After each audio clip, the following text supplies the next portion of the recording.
Hey everyone, I had several requests for the poems that I wrote that I shared in the purity teaching last week. If you didn't get a chance to catch the whole teaching, it's on our Kingdom DNA Facebook page. You can check it out there.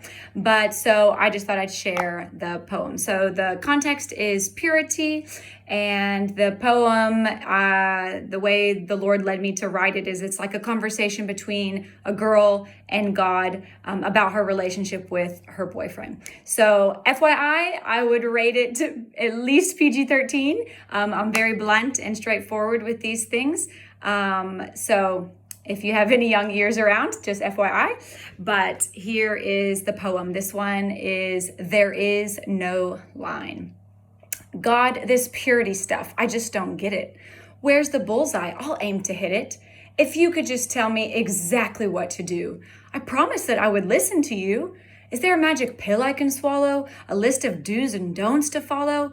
I just want to maintain my purity, so I'm just looking for clarity. If you're asking the question, how far is too far? If you're looking for where you should set the bar, stop, please stop. Get that out of your head. Here's what you should be asking instead. God, do my actions honor you? Are the thoughts in my mind pure and true? Do you rejoice in the things that I do when I'm all alone with you know who? See, you want to know, you want a sign for what you can do and still be fine. But please hear this. There is no line. So quit looking for it. It's not something to find. This is a process that starts in your mind. All I want is to protect your heart, to keep it from hardening or falling apart.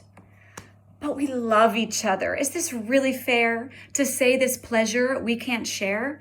Do I need to stop touching him there, or letting him take off my underwear, or letting my boobs be exposed and bare? If we go too far, can a trumpet just blare? I mean, making out, that's okay, right? You can't be seriously that uptight.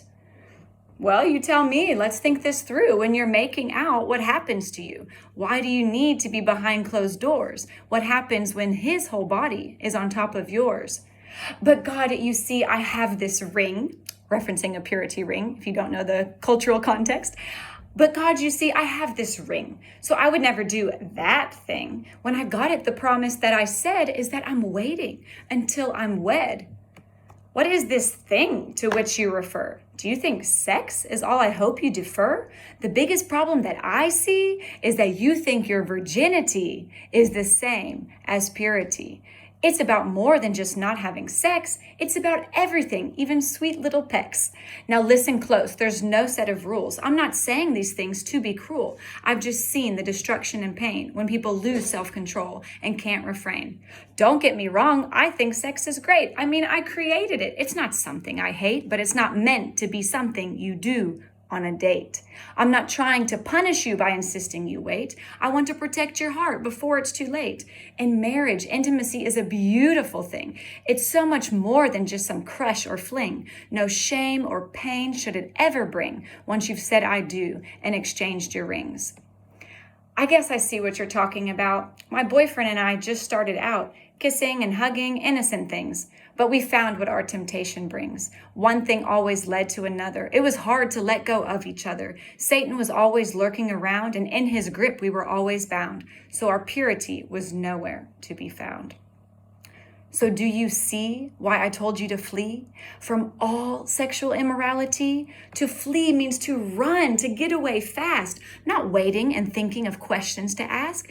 In the moment, you usually think of me last. So leave before your chance has passed.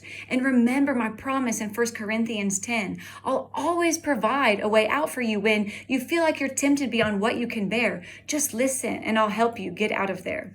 So ask yourself what needs to change. These things might sound new and strange, but please try to think them through. Ask the Holy Spirit to speak to you. And please don't compare yourself and convict you about the things that you do. And please don't compare yourself to a friend. Each person's path might lead to a different end, but just seek purity deep in your heart. I think you'll find a place to start. No line to find, no list to follow. I don't want a puppet whose heart is hollow. No set of rules, no steps 1, 2, 3. No fast track to purity. I just want you to follow me.